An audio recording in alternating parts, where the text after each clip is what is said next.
સદગુરુ મહારાજની જય। આજે ગામ કરજાપુરા પવિત્ર અને પુણ્યશાળી ભૂમિ પર એવા અમારા સદગુરુ મહારાજ બ્રહ્મ ક્ષત્રિય બ્રહ્મ જ્ઞાની અમારા ઈષ્ટદેવ એવા કાંજીરામ બાપુ તથા સંત માતા વિજાબા મહારાજ તથા તેમના સહપરિવાર મળીને આ ગુરુ પૂનમનો મહિમા રાખી અને દૂર દૂરથી નામી અનામી સંતોના અરસપરસ દર્શન કરાવ્યા એ બદલ મોટી વાર વંદન કરું છું।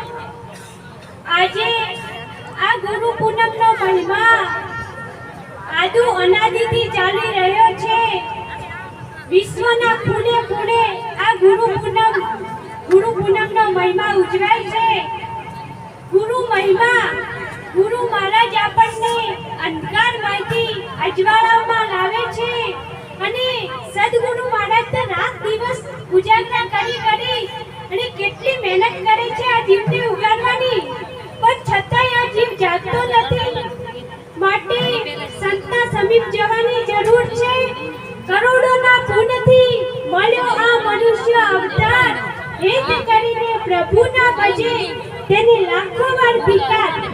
આ મનુષ્યનો અવતાર આપણને એટલું કિંમતી મળ્યું છે અને જો આ અવતારમાં આપણે પરમાત્માનું ભજન ના કરીએ તો આપણને લાખો વાર ધિક્કાર કહેવાય।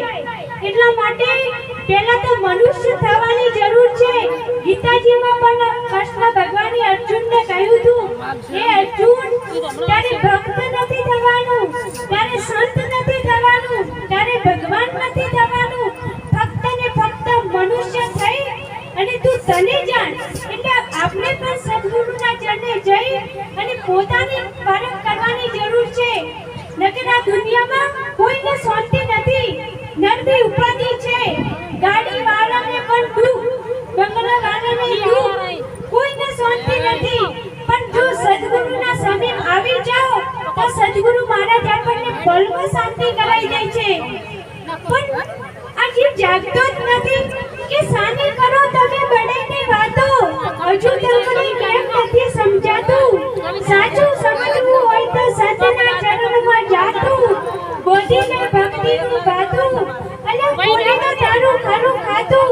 10 વીઘાને ગુરુ કાંજીરામ મળ્યા એટલે વિધા વાળું નથી રહેવાતું।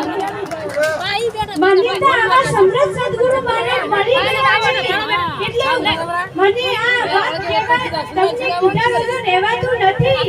એટલે તમે કોણ, તમારું જીવન ધન્ય બનાવવું હોય તો આવા સંતના ચરણે જજો તો તમારું જીવન પણ ધન્ય બની શકે છે।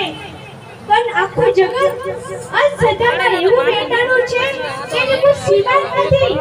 પથરાના ભગવાનને દેવ માની બેઠું છે। પથ્થરની મૂર્ત આગળ માગણી કરે, હે ભગવાન મને તો કાલ પેલું કે તારું બેસેલું બેઠું મૂર્ત તારી એક ફૂટી કે બે, બધું કરનાર તમે છો। મંદિર બોધનારે તમે, એમાં પથ્થરની મૂર્તિ લાવનાર પણ તમે, એમાં દીવો અગરબત્તી કરનાર પણ તમે। આ છતાં તમે એને કોઈ માગણી કરો છો, કોઈ આપે ખરો? કોઈ દિવસ ના આપે। પણ આખું જગત એવું અંધ બની ગયું છે કે તેને સત્ય વાત સમજાતી જ નથી। આ તો થોડું માથું કે તાવ આવ્યો નથી કે દોડો બોલ્યો નથી। જો દોડો બોલવાથી દાંત પડતી હોય તો બધા દેવાકોના બંધ ન થઈ જાય। માટે જાગો અને આવી અંધશ્રદ્ધામાંથી મુક્ત થાઓ।